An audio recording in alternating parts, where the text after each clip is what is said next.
Welcome to Twyford Classic Cars. For over 40 years we've specialised in the restoration, maintenance and sales of classic Jaguar sports cars. We started off restoring Jaguar XK120s, 140s and 150s, and over time we've had increasing demand for E-Types. We moved into this new building early in 2023 and we were lucky enough to design the interior almost from scratch.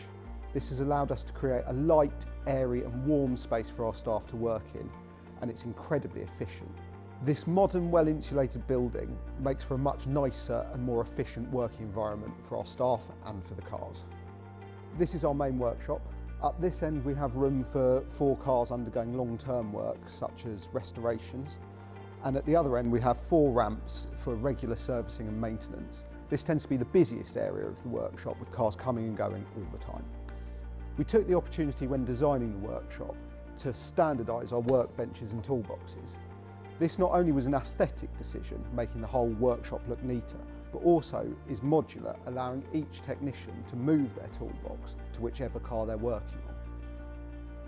Through here is our clean workshop, where we undertake engine rebuilds, gearboxes, rear axles, carburettors, that sort of thing. This increased capacity allows us not only to undertake work for our own workshop, but undertake work for enthusiasts who are restoring their cars at home. We can do the more technical aspects of a rebuild while allowing them to enjoy their restoration. We're finding that our carburettor rebuilds are particularly popular at the moment with the introduction of E10 petrol. So through here is our fabrication workshop. This is where we do our welding work, repairs and the dirty jobs. Up this end we have our cleaning and blasting machines, from our heated degreaser tank, which cuts down so much time in terms of degreasing parts, our dry blast, our wet blast, which is brilliant for the carburettor rebuilds I was talking about earlier. It brings aluminium up with an as-new finish. And down here we've got our nice old lathe, metal folder, pillar drill. Then up this end is where we do all the actual fabrication, welding and repair work. This is XK140 up on the ramp, having new sills fitted. And then right down at the end we've got a very dirty workshop that can be partitioned off for doing filthy jobs like cleaning the underside of cars.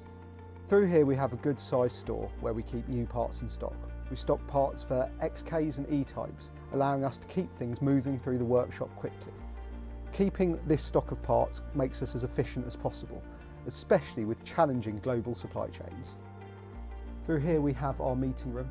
It's a nice space for customers to come and relax, have a tea or coffee and discuss their projects going on in the workshop. It's also given us an opportunity to display some of our auto memorabilia and our extensive collection of classic Jaguar books. Vital to making this space work for us was what we've done with the upstairs. A lot of time and effort went into designing this mezzanine floor. An issue that I'm sure a lot of classic car specialists will share is having cars in your workshop which you can no longer continue working on. This could be because you're waiting for parts or waiting for a cylinder head to be skimmed. A car taking up valuable space leads to inefficiency. So let's go up and have a look at what we've done.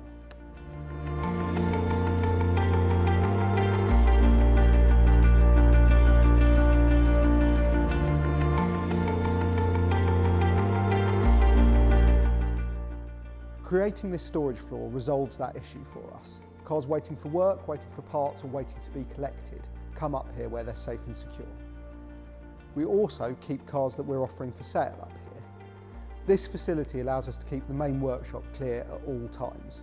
To get the cars up here we have this huge lift. This was one of the most challenging aspects of this build, but I suppose lifting 1.5 tons of classic car up 4 metres is always going to be a challenge.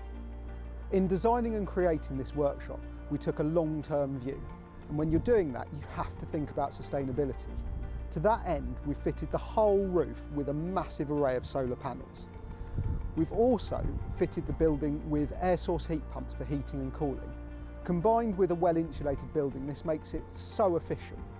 The building uses no gas and relies entirely on electricity, much of which we can create ourselves. This is a first step towards making a more sustainable business focused on the future.